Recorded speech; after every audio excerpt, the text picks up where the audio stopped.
$6.15 for a half a pound of Greek hot sweet peppers.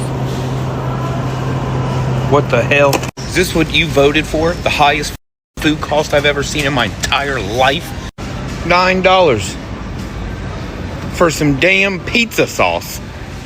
$10 for a small pack of Starbucks coffee. Oh my God. Got a dang sweet treat for the dog. $20. Sweet treat for the dog. Sorry. $20. I guess you're gonna have to just find me stinking, because look at that. Clearance, $8.39.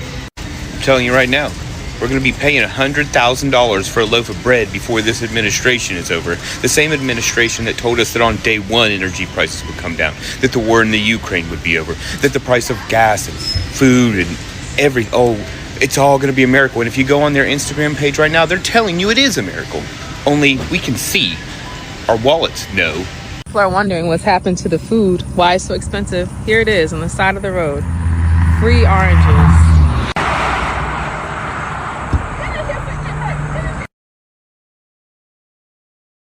And tariffs are taxes. I mean, American businesses and American consumers pay American tariffs.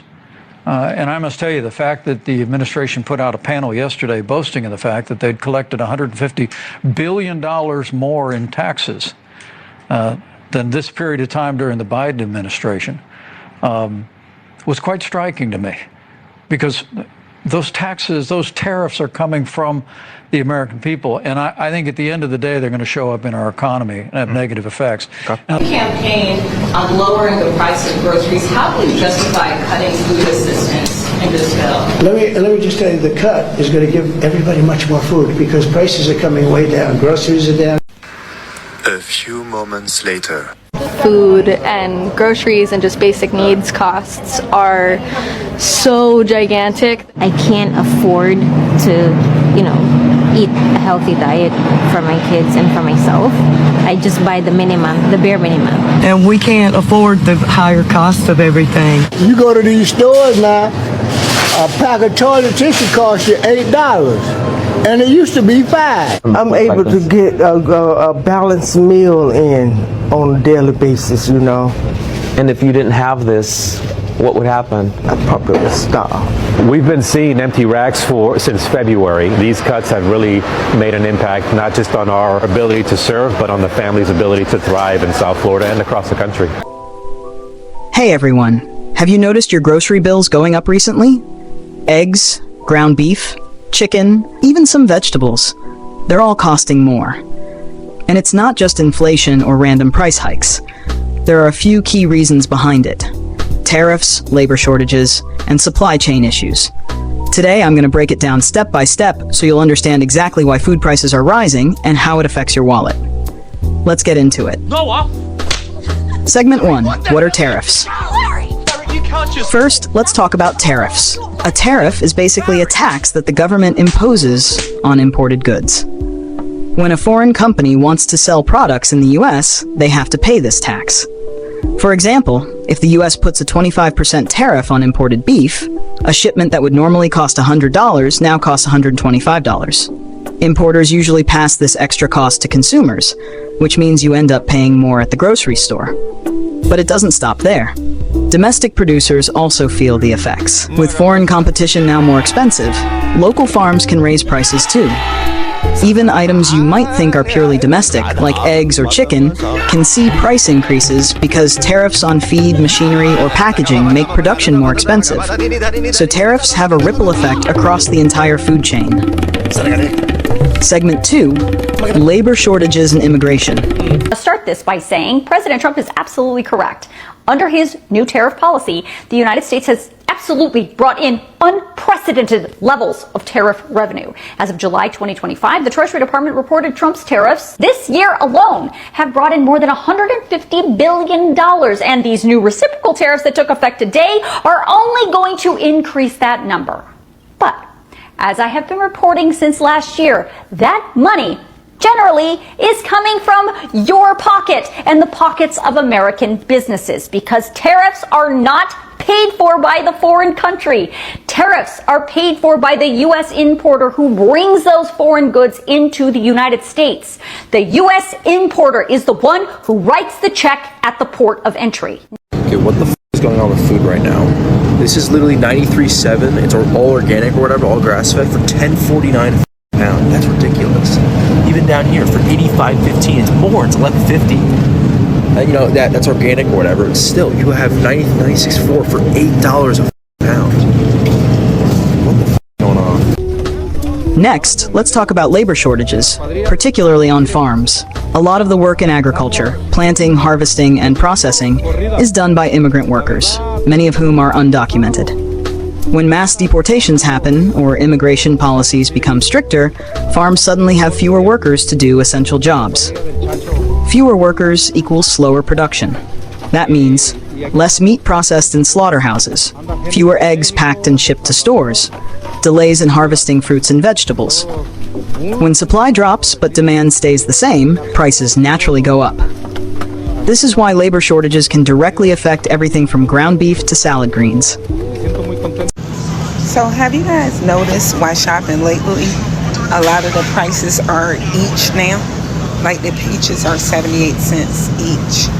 I'm going to just walk the area a little bit and show you guys some other prices. The oranges always been by each, but look at the oranges, 97 cents each. I think that price kind of went up. Let's keep walking and see what else they changed from pounds to each. We already looked at the peaches. Let me see. These are each nectarines. They're $1.14 each. Plums are also each now, $1.32 each.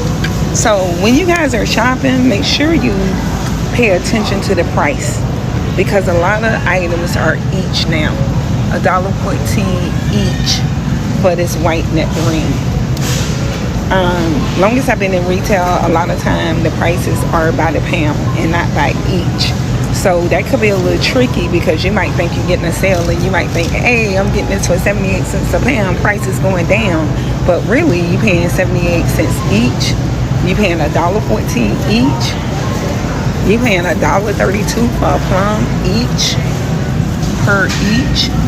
So make sure y'all pay attention, okay?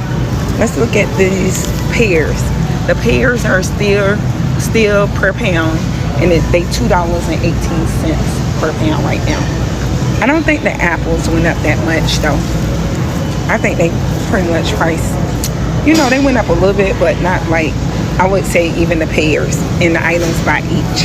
Have a nice day. That's crazy. Lettuce is $20. I couldn't believe it. I thought maybe it was like marked weird. Is the lettuce made of gold now? What are they doing to this lettuce? $20? You gotta be joking me. Segment 3, supply chain issues.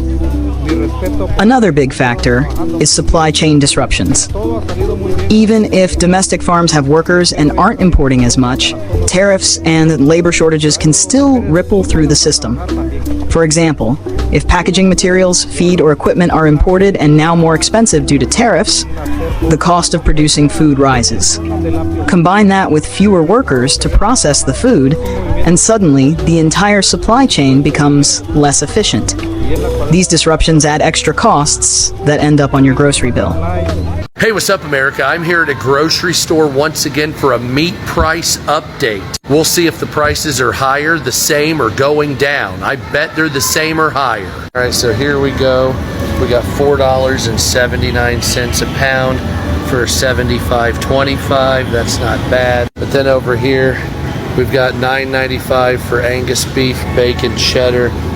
So obviously the patties are more expensive. They're doing the whole Angus thing. It charges more. Chicken seems to be medium priced. Kind of high though. Still. Buy one, get one free though.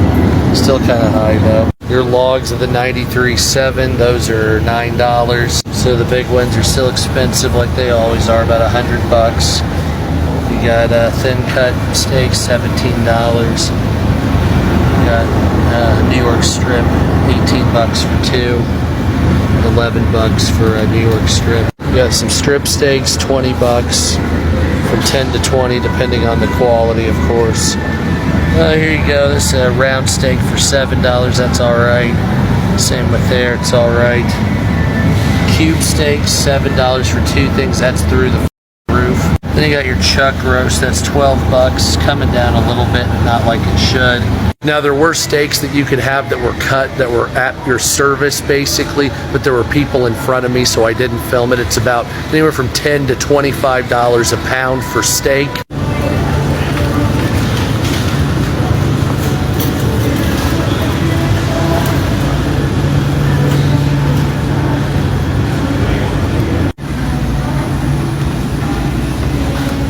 Yep, so prices on steak itself are still very high, it looks like. Holy don't like any of that. So that's meat prices, still pretty high. Those prices need to come down, even though ground beef looks like it's starting to come down.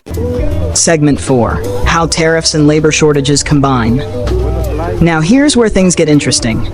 Tariffs and labor shortages don't just happen separately. They often reinforce each other. Tariffs raise the cost of imported meat, feed, and equipment. Labor shortages reduce domestic supply. The result? Less food available at higher prices. Think about it like a double whammy hitting your grocery bill.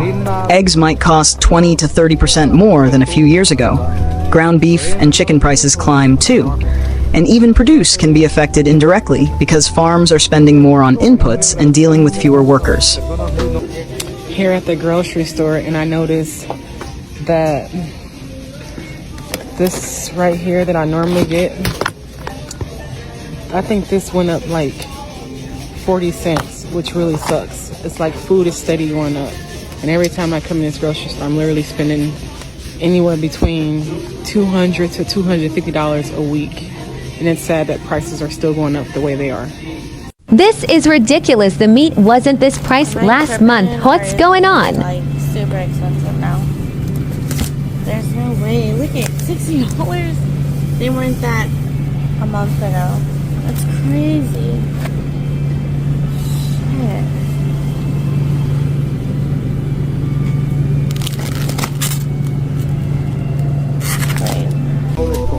Shit. Segment 5. Real-world examples. Let's make this real.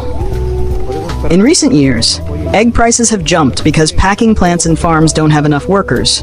Ground beef is more expensive due to both tariffs on imports and processing delays. Vegetables like lettuce or tomatoes can spike when harvests are delayed.